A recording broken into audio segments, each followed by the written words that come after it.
नमस्कार दोस्तों, मेरा नाम है विशाल। आप सबका स्वागत है स्टॉक बॉक्स के बिजनेस स्टैंडर्ड एनालिसिस वीडियो में। यहाँ पर हम डिस्कस करते हैं बिजनेस न्यूज़पेपर्स के कुछ बढ़िया आर्टिकल्स। शुरुआत करते हैं आज सबसे पहले आर्टिकल से। कुछ इन ब्रीफ आर्टिकल्स यहाँ पे हम डिस्कस करने वाले हैं। Russia to build Central Asia's first nuclear power plant in Uzbekistan. Russia दुनिया का सबसे पहला न्यूक्लियर पावर प्लांट बनाने वाला है उज्बेकिस्तान में। ये सेंट्रल एशिया का सबसे पहला न्यूक्लियर पावर प्लांट होगा।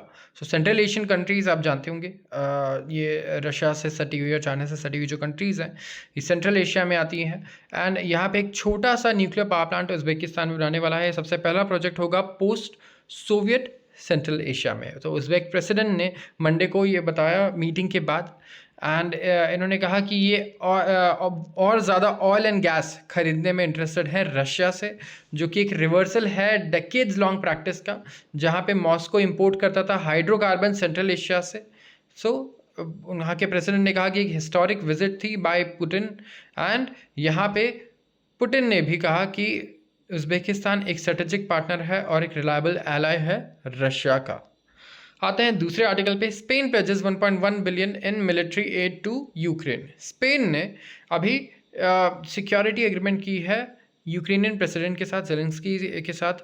एंड यहाँ पे 1 बिलियन यूरोज मतलब 1.1 बिलियन डॉलर्स के मिलिट्री सप्लाईज की प्रॉमिस की है इन्होंने यूक्रेन के साथ। तो स्पेन यहाँ पे डिलीवर करेगा वेपन्स और म्यूनिशंस यूक्रेन को, जिसमें मिसाइल्स होंगी, पेट्रियट एयर डिफेंस बैटरीज के लिए। एंड यहाँ पे इनका कहना है कि जो सबसे इम्पॉर्टेंट थिंग है वो ये है कि हम यूक्रेन की मदद करें जल्द से जल्द, जितना जल्दी हो सके उतना जल्दी। एंड स्पेन इस वक्त वही कर रहा है। यहाँ पे मिसाइल्स के अलावा 19 लेपर्ड बैटल टैंक्स भी स्पेन द्वारा भेजे जाएंगे यूक्रेन में। वी नो कि इस वक्त ज़्यादा से ज़्यादा जो बेस्ट केस सिनेरियो यूक्रेन कर सकता है वो यही कर सकता है कि रशिया के अगेंस्ट ये जो वॉर है, रशिया के अगेंस्ट नहीं बोलूँगा मैं यहाँ पे, क्योंकि रशिया यहाँ पे इन्वेडर बताया जा रहा है यूक्रेन में। मैं यही कहूँगा कि इन दोनों के बीच में जो कॉन्फ्लिक्ट है, जो वॉर चल रही है, ये और ज़्यादा प्रोलॉन्ग कर सकता है यूक्रेन फॉरेन एड की मदद से। बट इसे जीत पाना इज़ वेरी सब्जेक्टिव। मतलब यूक्रेन के लिए जीतने का मतलब क्या होगा, यूएस के लिए क्या होगा विन, एंड रशिया के लिए क्या होगा, ये बहुत ही डिफरेंट है। बहुत ही ज़्यादा यहाँ पे डिफरेंस ऑफ ओपिनियन है कि जीत का मतलब क्या होगा। किस कॉस्ट पे आप जीत रहे हैं, ये भी बहुत इंपॉर्टेंट माना जाएगा यहाँ पे। एंड हो सकता है आप कुछ साल के लिए रशिया को यहाँ पे रोक पाएँ, बट अगर 10 साल बाद रशिया के फिर से इन्वेड कर दे एंड वो सारी टेरिटरीज ले लें, ये सारे एफर्ट्स और इतना डेट जो यूक्रेन के ऊपर अब होने वाला है, ये सब बेकार हो जाएगा। वी हैव टू सी कि किस तरीके से ये कॉन्फ्लिक्ट आगे रिजॉल्व होता है या और बढ़ता है। तब तक चलता रहता है जब तक कि एक कंट्री पूरी तरीके से डिस्ट्रॉय नहीं हो जाती, चाहे फाइनेंशियली या फिर फिजिकली। एंड ज़्यादा चांसेस तो यूक्रेन के ही लगेंगे सबको, अगर कोई भी एस्टिमेट किया जाए। 23 TTP मिलिटेंट 7 पाकिस्तानी सोल्जर्स किल इन क्लैशेस। पाकिस्तान से न्यूज़ आई है अभी, जहाँ पे तहरीक तालिबान के काफ़ी सारे मिलिटेंट्स मारे गए एंड 7 पाकिस्तानी सोल्जर्स भी इसमें अभी इनकी भी डेथ हुई है। एंड आप देखेंगे इस तरीके से काफ़ी सारे क्लैशेस चल रहे हैं अभी पाकिस्तान में, ठीक है। हमारी नेबरिंग कंट्रीज़ में स्पेसिफिकली अगर आप पाकिस्तान ऑक्यूपाइड कश्मीर के पास देखें अभी, तो काफ़ी ज़्यादा यहाँ पे कॉन्फ्लिक्ट और वायलेंस हमें देखने को मिल रहा था। लास्ट वीक तक पब्लिक की कुछ डिमांड्स थी, जिसके लिए आई थिंक वहाँ की सरकार काफ़ी दिनों से इग्नोर कर रही थी, काफ़ी सालों से इग्नोर कर रही थी। बट जब बहुत ज़्यादा प्रॉब्लम हुई तो सरकार को भी झुकना पड़ा, तो उन्होंने कुछ स्पेशल पैकेजेस भी अनाउंस किए हैं इन टेरिटरीज़ के लिए। बट इस तरीके के कॉन्फ्लिक्ट्स हमेशा हमें देखने को मिल सकते हैं। यहाँ पे हर 10 दिन पे आपको खबर आएगी या हर हफ्ते खबर आएगी कि छोटे छोटे ऐसे कॉन्फ्लिक्ट्स कहीं ना कहीं हो रहे हैं। तो prosecution appeal begins for Samsung chief Lee.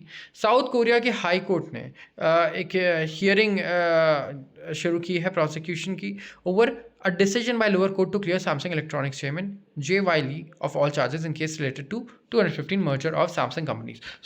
Samsung के बारे में थोड़ा सा मैं बैकग्राउंड दे दूँ आपको। कई सालों से कई सारे केस चल रहे हैं, ठीक है, काफ़ी बड़े बड़े स्कैंडल हुए हैं।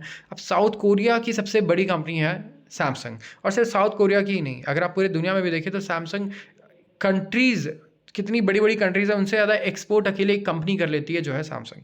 तो ऑफकोर्स इनके पास बहुत ज़्यादा पावर है, राइट। काफ़ी स्क्रूटनी भी रहती है इनके एक्शंस पर। सो अब वहाँ के हाई कोर्ट ने हियरिंग शुरू की है, ठीक है, एक प्रोसिक्यूशन अपील की, जहाँ पे लोअर कोर्ट ने क्लियर कर दिया था सैमसंग इलेक्ट्रॉनिक्स के जो चेयरमैन है जे वाइली, उनके ऊपर जितने भी चार्जेस थे सब से क्लियर कर दिया था, ठीक है। ये रिलेटेड थे 2015 के मर्जर ऑफ सैमसंग कंपनी से।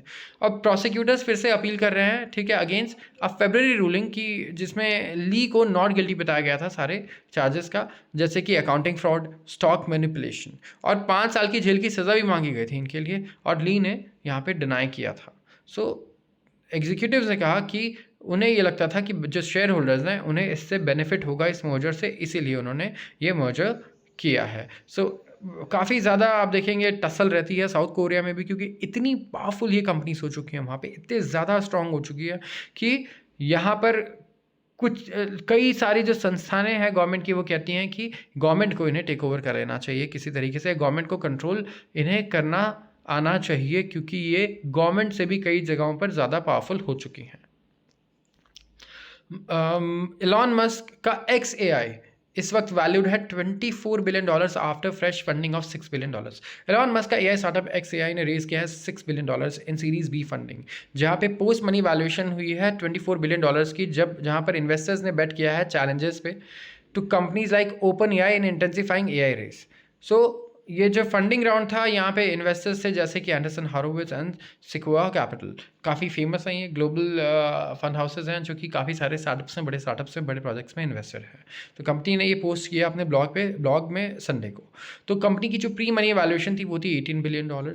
मस्क का कहना है एक्स पर मनी यूज़ किया जाएगा अलग अलग चीज़ों में, जैसे कि XAI के जो फर्स्ट प्रोडक्ट्स होंगे मार्केट के लिए, या फिर एडवांस इंफ्रास्ट्रक्चर बिल्ड करने के लिए, रिसर्च और डेवलपमेंट को एक्सेलरेट करने के लिए, फ्यूचर टेक्नोलॉजीज़ के लिए यहाँ पर यूज़ किया जाएगा। तो ये काफ़ी सारे अनाउंसमेंट अगले वीक करने वाले हैं। तो आप सबको पता होगा ओपन एआई से भी मस्क एसोसिएटेड थे, बट देन इनकी कुछ स्कर्मिशेस हुए, कुछ डिसएग्रीमेंट्स हुए, जिसके बाद ये सेपरेट हो गए, और इसके बाद इन्होंने अब XAI शुरू किया खुद के लिए। ट्विटर पे भी अगर आप देखेंगे तो चैटबॉट है जिसका नाम है ग्रॉक, तो वो भी कई लोग यूज़ करते हैं। एंड मस्क का ये कहना है कि जितने भी आर्टिफिशियल इंटेलिजेंस और लैंग्वेज मॉडल्स हैं इस वक्त वो बहुत ज़्यादा बाइस्ड हैं। उनका ये भी कहना है कि ये रेसिस्ट भी हैं, ठीक है। सो इसीलिए इन्होंने अलग से अपना खुद से प्रोजेक्ट शुरू किया जहाँ पे इन्होंने अभी फंडिंग रेस की है, एंड आप देखेंगे कि किस तरीके से आगे अनाउंस करते हैं अपने दूसरे projects. was offered re-election in return for air base in Bangladesh। Prime minister Sheikh Hasina ने कहा कि उनको एक हैसल फ्री री इलेक्शन जनवरी 7 के पोल्स में प्रॉमिस किया गया था अगर वो एक फॉरेन कंट्री को एयर बेस बनाने देती बांग्लादेशी टेरिटरी में। उनका ये कहना है, और ये बहुत ही बड़ा बयान है। आप ये सोचिए कि कोई फॉरेन की कंट्री कह रही है कि आपकी ही कंट्री में आपको फ्री री इलेक्शन मिल जाएगा, मतलब आप जीत जाएंगे आराम से खुद ही बिना किसी मेहनत के, अगर आप हमारा एयर बेस बांग्लादेश में बनने देती हैं तो उन्होंने कहा कि if I allowed a certain country to build an air base in Bangladesh then I would have had no problem. लेकिन उन्होंने उस कंट्री का नाम नहीं लिया, और उन्होंने एम्फेसाइज किया कि ऑफर आया एक वाइट मैन के द्वारा, ठीक है। तो it may appear it is aimed at only one country but it is not. I know where else they intend to go. उनका ये कहना है कि इसलिए इनकी Awami League party led government हमेशा ट्रबल में रहती है, एंड आगे और ज़्यादा ट्रबल होगा। फिच ने कट किया है बांग्लादेश के रेटिंग्स को टू जंक। फिच रेटिंग्स, ठीक है, जितने भी गवर्नमेंट है ना वो पैसा कैसे लेती है, उधार लेती है। तो जैसे आपका क्रेडिट स्कोर होता है वैसे भी गवर्नमेंट का क्रेडिट स्कोर होता है कि उसी के बेसिस पे उसको उधार मिलेगा और उसी के बेसिस पे उसे इंटरेस्ट भी पे करना होगा। खराब क्रेडिट स्कोर है तो ज़्यादा इंटरेस्ट देना पड़ेगा। फिच रेटिंग्स ने क्या किया कि बांग्लादेश के सॉवरेन रेटिंग को कट करके जंक की रेटिंग दे दिया, ठीक है। स्कोर B+ से दे दिया है BB नेगेटिव।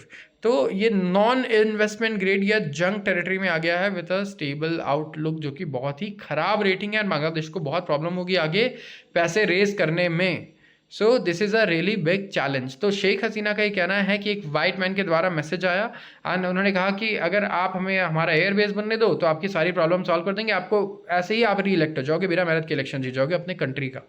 और उसके बाद फिच ने इनकी रेटिंग्स भी कट कर दी जब ये जीत गई तो। सो काफ़ी लोगों का ये एक्सट्रापोलेशन है कि ऑफकोर्स यहाँ पे US का हाथ है, बट इनका खुद कहना है कि ये सिर्फ एक कंट्री है नहीं है, इसमें मल्टीपल कंट्रीज़ इन्वॉल्व हैं, या शायद ये जो लोग ऑब्वियस सोच रहे हैं कि शायद यूएस इन्वॉल्व है, हो सकता है ये इन्वॉल्व ना हो यहाँ पर। तो आज के लिए बस इतना ही।